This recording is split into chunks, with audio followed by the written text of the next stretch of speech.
Port దగ్గర చాలా ప్రత్యేక పరిస్థితులు వచ్చాం. అందరికీ తెలుసు 19వ తారీఖున బోట్లు దగ్ధమైపోయిన దుర్ఘటన నా దృష్టికి రాగానే చాలా బాధ కలిగింది. నేను ఎప్పుడు సహాయం చేసిన పార్టీ నుంచి కానీ వ్యక్తిగతంగా కానీ నేను సహాయం చేసినా అది ఎప్పుడు కూడా నేను ఇచ్చే డబ్బు కష్టాలు తీరుస్తుంది, వారికి జరిగిన నష్టాన్ని తీరుస్తుందని నేను నమ్మను. కానీ ఏం నమ్ముతానంటే మీ కష్టాలు వస్తే పవన్ కళ్యాణ్ ఉన్నాడు, జనసేన ఉంది, మా నాయకులు ఉన్నారు, మా మహిళలు ఉన్నారు, మా వీర మహిళలు ఉన్నారు, జన సైనికులు ఉన్నారు. అంటే సాటి మనిషికి కష్టం వస్తే మనకు ఆదుకోవడానికి ఎవరైనా ఉన్నారా అన్న ఒక భావనే కష్టాల్లో బతికనిచ్చేలా చేస్తుంది.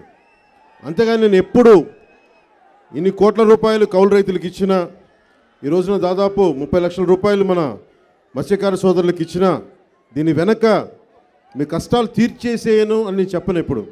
కానీ ఎక్కడో చోట మొదలు పెట్టాలి. మీ కష్టంలో మీ కన్నీళ్ళల్లో నేను బాధపడుతున్నా, నాకు కూడా చాలా బాధ ఉందని చెప్పే క్రమమే ఈ కార్యక్రమం. ఇది మన హార్బర్కి హుద్హుద్ తుఫాన్ అప్పుడు కూడా వచ్చాను, కష్టాలు చూశాను.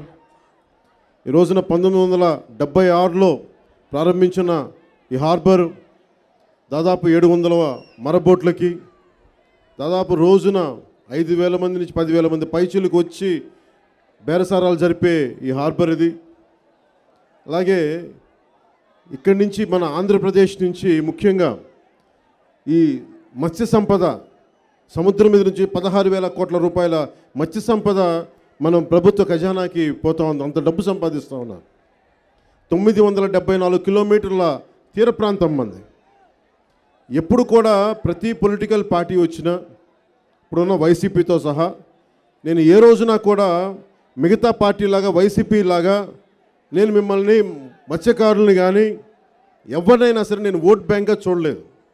మీరు నా సోదరులుగా, నా కుటుంబ సభ్యులుగా చూశాను తప్ప, మీ కష్టాల్లో ఉంటే నేనేం చేయగలను ఆలోచించాను తప్ప, ఈ రోజున కూడా నేను వస్తే భవిష్యత్తులో వచ్చే ఎన్నికల్లో ఓట్లు పడితే నేను మనస్ఫూర్తిగా రాలా. నేను నిజంగా అలాంటి వ్యక్తిని కాదు. మీ కష్టంలో నేనున్నాను, మీకు అండగా నిలబడతాం. మీరు ఆలోచించండి. Love you to. గత కొద్ది రోజులుగా తెలంగాణ రాష్ట్రంలో కూడా జనసేన భారతీయ జనతా పార్టీతో సంయుక్తంగా పోటీ చేస్తుంది. ఆ కార్యక్రమంలో పాపం చాలా కీలకమైన క్యాంపెయిన్ ఆపుకొని కూడా మన దగ్గరికి ఎందుకు వచ్చానంటే నాకు మీ కష్టంలో నేను భాగస్వామి ఉన్నాను, మీతో అండగా ఉంటాను తెలియదు.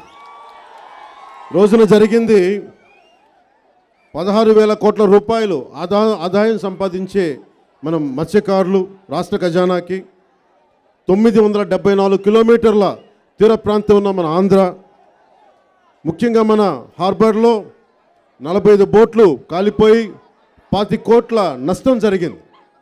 ఇందాక వాళ్ళతో మాట్లాడుతూ ఉంటే మీరు చూశారు, ఇందాక ఇక్కడున్న మత్స్యకారులు, బోట్లు నడిపే యజమానులు వీళ్ళు మాట్లాడుతూ ఉంటే ఒక్కొక్క బోటుకి 10 మంది పనిచేస్తారు. నాకు నిజంగా బాధ కలిగింది. నాకున్న పరిమితమైన వనరుల వల్ల నేను ఎక్కువ చేయలేకపోతున్నాను. ప్రతి వ్యక్తికి కూడా నాకు ఇవ్వాలన్న నిజంగా మనస్ఫూర్తిగా ఉంది. ఇది పనిచేసే ప్రతి మత్స్యకారుడికి కూడా, ప్రతి బోట్లో పనిచేసే మత్స్యకారుడికి కూడా నిజంగా ఏదైనా ఈ భవిష్యత్తులో ఏమాత్రం అవకాశం ఉన్నా ఆ మత్స్యకారులు కూడా ఖచ్చితంగా మేము నిలబడతామని మీకు తెలియజేసుకుంటా ఉన్నాం. దాదాపు 700 బోట్లు పట్టే మన హార్బర్లో సరైన వస్తువులు ఉన్నాయా లేదా?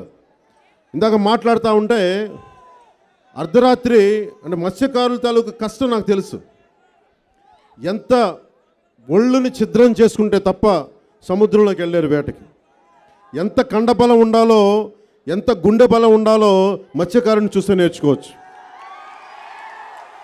మొన్న మీరు చూశారు కాకినాడలో కూడా మత్స్యకారు సోదరులు నీళ్లలోకి దూకి వచ్చి, అన్న నువ్వు దగ్గరికి రాకు, పట్టుకోవచ్చు, కౌలించుకోవచ్చు అంటే, మీకు కాబట్టి ఇంకెవరు నేను కౌలించుకోను, నన్ను దగ్గర తీసుకుని పట్టుకున్నప్పుడు నాకు అర్థమవుతూ ఉంటుంది ఎంత గుండె బలం ఉండాలి, ఎంత గుండె ధైర్యం ఉండాలి మత్స్యకారుడికి. నీళ్ళల్లోకి దూకి, లోతైన నీళ్లలోకి దూకి అలాంటి వాళ్ళు ఎక్కడో